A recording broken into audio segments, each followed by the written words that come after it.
Hi everybody, thanks so much for joining me. My name is Sonam Sondi, and today we're going to be making a basic makhani recipe that you can use in 3 different ways and also has no nuts. So we're going to be using the same base that you can turn vegan, you can do vegetarian with paneer, and then also do non-vegetarian with chicken or any other meat that you wanted.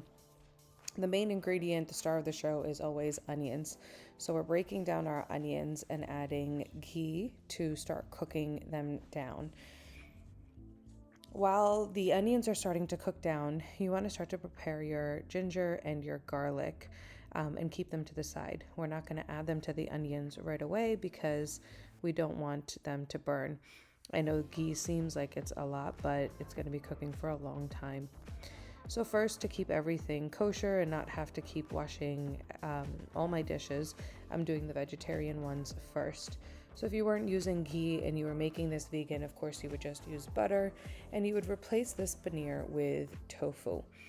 The paneer, as you saw in the packet, is the Haldiram packet, and I think it's really important to marinate the paneer or the tofu or the chicken and cook it a little separately, as well as then in the sauce, so that everything is super flavorful. So once that's marinated, we're going to put it off to the side. You want to keep an eye on your onions and keep stirring it, and then begin breaking down your chicken.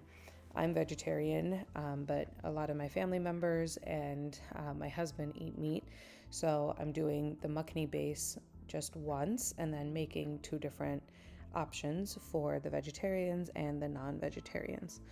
So same thing, we're going to flavor our chicken. I'm using boneless chicken thighs here and adding the Greek yogurt. I like the Greek yogurt so it's much thicker and doesn't leave you with a lot of moisture behind. As you can see, the onions are starting to fry. They're getting nicely caramelized. And then I'm also adding tandoori masala, badshah tandoori chicken masala, to the chicken, and then I'm also going to add it to the paneer when I fry it later on. So now that the onions have a really nice, beautiful brown color, we're going to go ahead and add all of our whole spices and begin toasting those.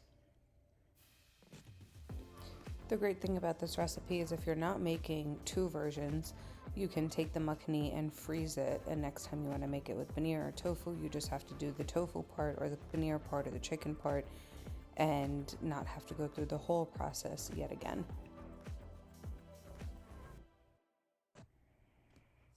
And then you want to go ahead and add your ginger and your garlic that we had chopped up and prepped before. Nothing needs to be very precisely chopped and perfected since it's all going to get blended later on. Even the pot looks like it's getting quite a bit of color because of all the caramelization, but we are going to add a lot of tomato to this, and all of that yummy flavor will just come right into the masala.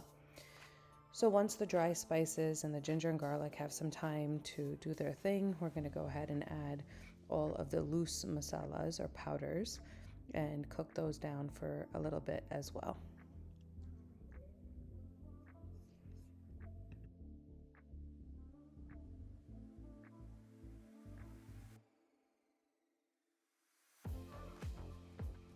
While that continues to cook down, and you definitely want to keep an eye on it now that the masalas are in there, you don't want those to burn. You can even turn it down a little bit and take your time. You want to use crushed tomatoes, or you can use fresh tomatoes from your garden. I happen to have 1 can of crushed tomatoes, and then I had 1 of whole plump tomatoes, but it really doesn't matter because it's going to break down regardless. And it took a little bit longer, but whatever you have is really fine. So this was half of a can of crushed tomatoes that I had previously, and then I'm just going to wash out the can to make sure I get all of that tomato goodness in there and throw in a little bit of water as well. This is when the magic happens. The 2 main things to any masala and desi cooking is really taking the time to cook down your onions and then really taking the time to cook down your tomatoes, and that's what's really going to make a world of a difference. While that's cooking down on the stove, I'm going to begin to cook my paneer, and this is when I add that badshah masala for the tandoori chicken masala as well. So I use some ghee to begin toasting it up. Get really nice color on one side, flip them over as many times as you can, and then I threw it right back into the bowl to keep my washing to a minimum, since everything's going to get cooked in the makhani masala later on anyway.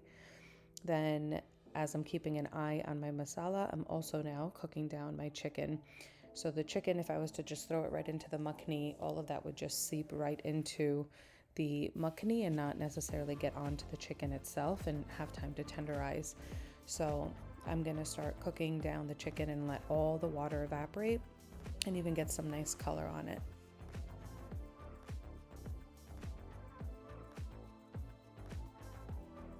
As you can see, the water has really started to come out of the masala. I take out the whole spices, the chunkier spices, and then I just put it right into my Vitamix. I washed out the pot with a little bit of water and blended my masala to get a really nice, even, smooth base. I added some more butter. It is makhani. Makhan means butter, so we need lots of butter. I added some butter to my pot, and then a little bit more water to get it to a really nice consistency. I'm going a little bit thinner on the makhani since it's going to be used the next day and heated up in the oven. So I want it to be a little bit thinner so it doesn't become too thick and dry when I heat it back up. The next ingredient going in is kasuri methi. You want to just use your fingers to break it down just a little bit. It's a really pungent flavor, which is why you really don't cook it with the other masalas. And this just gives it time at the end to give a really nice bright flavor and keep it really bright. So I add a touch of chaat masala, and then you want to just finish it off with a little bit of heavy cream or heavy whipping cream. I get my paneer into a pot and I add enough makhani to cover it so that it's enough, since the rest is going to get chicken into it. And then I want to start cooking this all together to get all the flavors really, really nice and married. You want to keep checking for seasoning and texture. The paneer will get really nice and soft, but of course it's already seasoned, so you don't have to cook it for very long. With the rest of the makhani, I'm going to go ahead and add my chicken into it.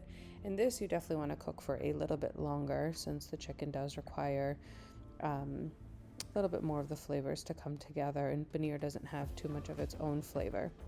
So this is both of them finished. I hit it with a little bit of heavy cream at the end, and then of course a tab of butter. Thank you so much for watching, and let me know how it was for you and what changes you made.